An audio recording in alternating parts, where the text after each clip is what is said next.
歡迎返嚟 Eats 365嘅新版本概覽。喺呢段片入邊，我哋會睇下 Eats 365 POS 品牌網店同埋商戶管理後台嘅最新更新。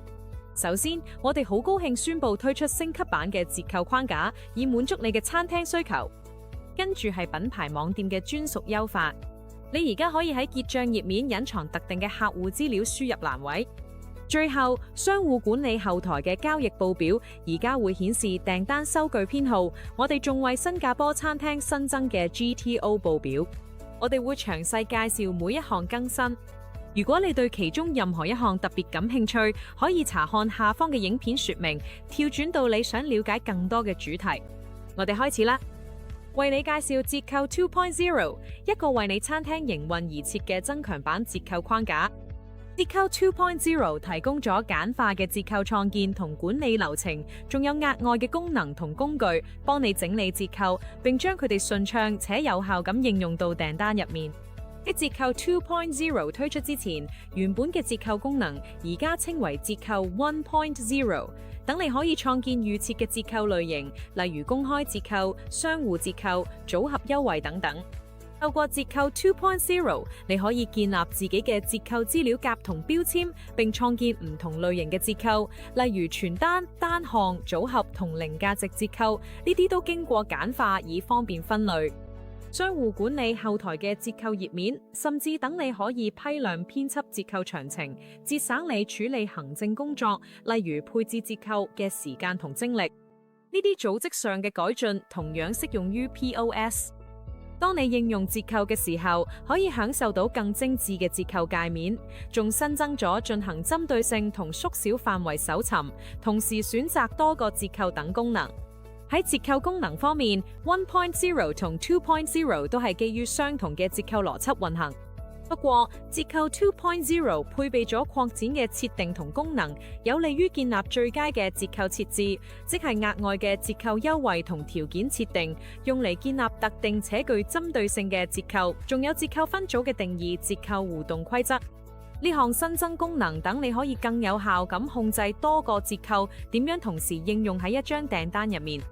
折扣限制功能定義嘅折扣嘅使用方式同地點，例如不可疊加限制、特定模組適用性、最小項目限制、數量限制同自定義資格規則，仲有折扣嘅遞歸設定等。折扣可以多次應用，但係只係計算為一次。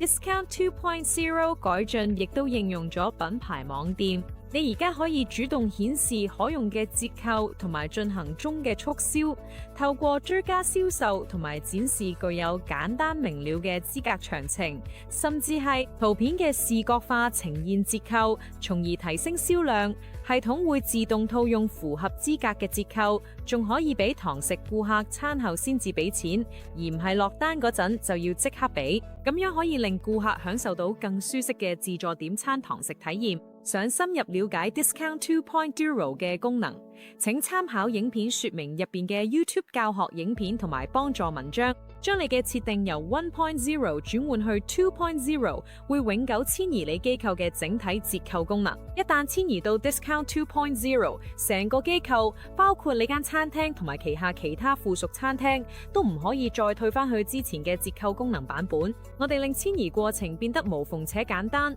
等你可以輕而易舉嘅使用新嘅折扣功能。我哋亦都準備咗詳細嘅文件，例如 YouTube 教學同埋知識庫文章，佢協助呢一個過程。想知更多詳情，請參考影片說明入邊列出嘅資源。有一點好重要，如果你喺機構想維持原狀，原本嘅 Discount 1.0 功能仍然可以使用。而家我哋佢哋下品牌網店模組嘅新更新，你而家可以選擇喺餐廳網站嘅訪客結賬頁面隱藏特定嘅顧客資訊輸入欄位，例如顧客電郵、電話號碼同埋訪客姓名。要套用呢個設定，請登入商戶後台，點擊模組，然後撳品牌網店，選擇點餐網站設定，然後根據你想要嘅配置，啟用隱藏電郵輸入欄位、隱藏電話號碼輸入欄位，或者隱藏訪客姓名輸入欄位。當啟用嘅主要嘅不要求設定嗰陣，就可以使用呢啲隱藏設定。接住落嚟係商戶後台嘅更新，收據編號而家會顯示喺交易報表入邊。呢個功能好有用，可以透過顧客嘅收據編號嚟揾翻訂單嘅交易詳情。要查看交易報表，請喺商戶後台點擊報表，然後選擇交易報表，輸入所需嘅報表準則，然後生成報表。喺報表表格入邊，你就會見到訂單嘅收據編號。最後一個更新，我哋為新加坡餐廳新增嘅 Chai Mess 作為新嘅 GTO 報表，要進行設定，請參考影片說明入邊嘅幫助文章。好啦，呢段片嘅重點介紹就到呢度，記得訂閱我哋緊貼最新功能嘅資訊。